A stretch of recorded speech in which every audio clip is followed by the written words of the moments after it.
Porque yo antes, vaya, era Frankie Ruiz, uno de los mejores cantantes, pero mi mente estaba perdida.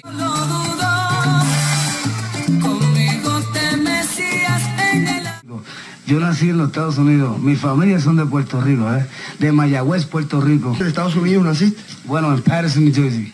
Prepárate, porque lo que estás a punto de escuchar no es solo la historia de un ídolo, es una confesión ardiente, un viaje al corazón de la salsa y al infierno personal de uno de sus más grandes exponentes. Frankie Ruiz no fue un simple cantante, fue un volcán de emociones, un genio que tocó el cielo con su voz y, al mismo tiempo, se hundía en un abismo de excesos, sexo, escándalos y adicciones. Detrás del brillo de los escenarios, había un hombre quebrado, perseguido por fantasmas, que convirtió su dolor en himnos inolvidables. ¿Cómo pasó de ser el papá de la salsa a terminar su vida entre hospitales, escándalos judiciales y un cuerpo que se apagaba mientras el mundo aún bailaba sus canciones? ¿Qué secretos ocultaba tras sus gafas oscuras y su sonrisa encantadora? ¿Qué lo destruyó y qué intentó salvarlo? Quédate, porque esta historia no es solo para fans de la salsa.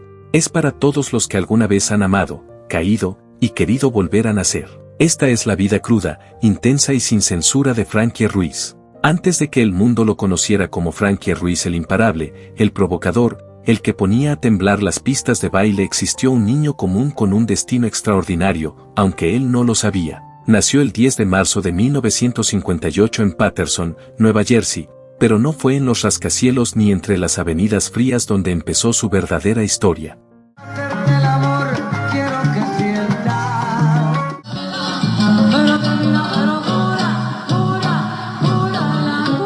Fue entre las montañas y la música de Mayagüez, Puerto Rico, donde su alma encontró el ritmo. Criado por su abuela, Doña Concha, mientras su madre adolescente apenas comenzaba a descubrir la vida, Frankie creció como un huracán contenido, a punto de explotar en melodía.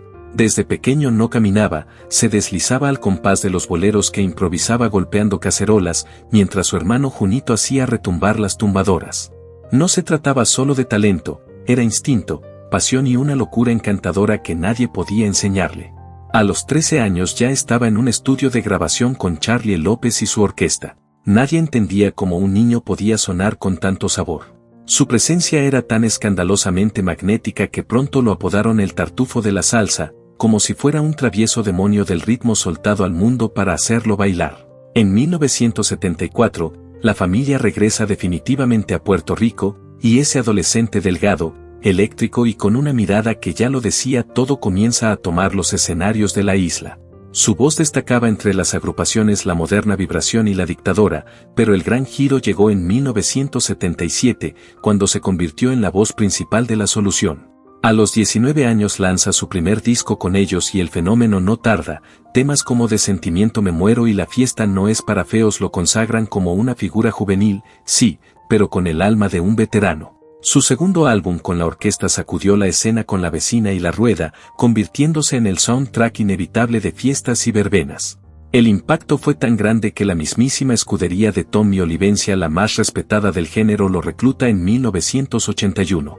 Allí grabó joyas como Fantasía de un carpintero y Primero fui yo, y su química con la orquesta fue tan brutal que en 1983 repitieron fórmula con Que se mueran de envidia. Un disco cuyo arte visual era tan icónico como su contenido musical. Frankie ya no era solo una voz, era una marca, un fenómeno, un torbellino de emociones con el sello de estrella impresa en la frente. Y justo cuando el género comenzaba a coquetear con lo romántico, en 1984, Frankie lo volvió a hacer. Lanzó Celebrando otro aniversario y con él, una de las canciones más atrevidas y emotivas de su carrera, Lo dudo. Era sensualidad hecha música. Era dolor disfrazado de ritmo. Era el inicio de la salsa erótica, y Frankie, su más fiel profeta. Su voz lograba lo imposible, seducir mientras confesaba, rogar sin perder el orgullo. Y así, paso a paso, se convertía en algo más que un ídolo, se convertía en leyenda. El año era 1985 y lo que venía no era solo un disco, era una revolución. Frankie Ruiz, ya consagrado como estrella dentro de agrupaciones poderosas, tomó la decisión más arriesgada de su carrera, cortar amarras y lanzarse como solista. Muchos lo dudaron. Algunos pensaron que sin una gran orquesta detrás, se apagaría. Pero lo que vino fue un golpe directo al pecho de la industria musical. Su álbum solista, Pero no fue solo un éxito, fue una declaración de guerra. Frankie estaba listo para comerse el mundo. Y lo hizo. Con Tú con él, ahora me toca a mí y la inolvidable La Cura, no solo arrasó en ventas, sino que grabó su nombre en piedra dentro del Olimpo de la salsa. La Cura fue dinamita pura, compuesta por Tite Curet Alonso, arreglada por Ángel Pajay Torres, y cantada con el alma en carne viva. Fue tan grande, que terminó siendo uno de los discos más vendidos de toda la década. La cura que yo me estoy buscando en realidad. Billboard se rindió ante él en 1986. Nadie quedaba indiferente. Frankie ya no era promesa, era un fenómeno imparable. Y si alguien pensó que eso era todo, en 1987 volvió a levantar la temperatura con Voy Pa' Encima. Era fuego en estado puro. Su voz, su actitud, su sensualidad cruda, todo estaba llevado al extremo. El álbum vendió más de 300.000 copias solo en Puerto Rico y Estados Unidos. Temas como el que da nombre al disco, o el explícito Desnúdate Mujer, consolidaron su imagen como el provocador número uno de la salsa. No era solo un cantante, era un símbolo del deseo, del desamor y del morbo que el público amaba. Pero Frankie también sabía dar espectáculo en vivo. En 1988, lanza En Vivo y a Todo Color, una producción cruda, sin maquillaje, donde se escuchaba su esencia sin filtros. Los arreglos estaban a cargo de gigantes como Chami Villarini y Ramón Sánchez, y las ventas superaron las 200.000 copias. Sin embargo, mientras su música rugía, su cuerpo comenzaba a quebrarse. El abuso de sustancias que lo había acompañado desde muy joven finalmente empezó a pasarle factura. Ese mismo año, fue arrestado por posesión. Pasó 14 meses tras las rejas. Él mismo lo diría años después: mi mente estaba en otro planeta. En 1989, ya en libertad, volvió al estudio como si nada pudiera detenerlo. Más grande que nunca fue el nombre del disco, y también una promesa cumplida. Con canciones como Para Darte Fuego y Deseándote, mostró que su talento seguía intacto. Las ventas fueron contundentes. El público lo recibía con los brazos abiertos. Frankie estaba de regreso. 3 años después, en 1992, llegó el que quizás fue su disco más íntimo, Mi Libertad. Para muchos, fue una carta abierta, una confesión a ritmo de salsa. Era su forma de decir: sí, caí, pero aquí estoy. La canción principal es puro desahogo, y su mensaje de liberación se sintió auténtico, sin poses. Y que sientas con él, en su día, tú sentías conmigo, con él. El tiempo corre, yo te espero. Aunque algunos quisieron buscar dobles significados en la portada del álbum, la verdad era una sola: Frankie estaba hablando de su renacimiento. En 1993, vuelve con fuerza emocional con el álbum Puerto Rico Soy Tuyo. Y allí incluye Puerto Rico, un tema que es pura nostalgia, identidad, orgullo. Compuesto por Armando Napoleón, con los arreglos de Willy Sotelo y el toque maestro de Luis Quevedo en el piano, fue su manera de abrazar a su tierra natal con una canción. Luego, en 1995, nos entrega Mirándote, un disco que reafirma su estilo inconfundible, esa combinación de amor y deseo, de letras que acarician mientras hacen mover los pies. Y en 1996, se lleva otro reconocimiento Billboard con el álbum Tranquilo, donde demuestra que también sabe hablarle al corazón con calma, con sinceridad.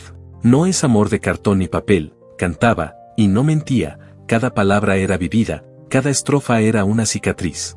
Ese mismo año, compartió estudio con titanes como Andy Montañez y Héctor Tricoche en el disco La Rotten Machine Caliente. Allí, con Satisfacción a Canet, volvió a demostrar que su voz podía dominar cualquier canción, sin importar con quién compartiera créditos. Porque Frankie no solo cantaba, Frankie se metía en la piel del oyente. Su voz no sonaba, ardía. Su vida no era un cuento perfecto.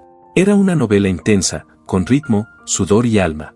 Y eso no se olvida. Aquel 1998 no fue solo el final de una década, fue el desenlace de una leyenda que se apagaba frente a nuestros ojos. Frankie Ruiz ya no era el torbellino de años atrás. El cuerpo le temblaba, la voz se le quebraba y los escenarios, que antes conquistaba sin esfuerzo, ahora parecían montañas imposibles. Pero no dejó de intentarlo. Aunque sus órganos lo traicionaban y su respiración dependía de una mascarilla, él seguía aferrado al micrófono como quien se niega a dejar de existir. Fue entonces cuando lanzó Nacimiento y Recuerdos, un álbum que sonaba más a testamento que a regreso. Allí estaba Vuelvo a Nacer, no como un simple título, sino como un lamento disfrazado de esperanza. Su voz sonaba más tenue, sí, pero cargada de una verdad brutal, como si cada palabra le costara un pedazo del alma. Ese mismo año, su eco volvió a sonar en Una cara bonita, tema de su hermano Viti Ruiz. Era más que una colaboración, era una despedida entre hermanos, un abrazo musical antes del adiós. Frankie ya lo sabía. Estaba contando los días, no por calendario, sino por el cuerpo que cada vez le respondía menos. Desde finales del 97, su salud era una ruina, pulmones colapsados, dolores crónicos, noches enteras sin poder dormir.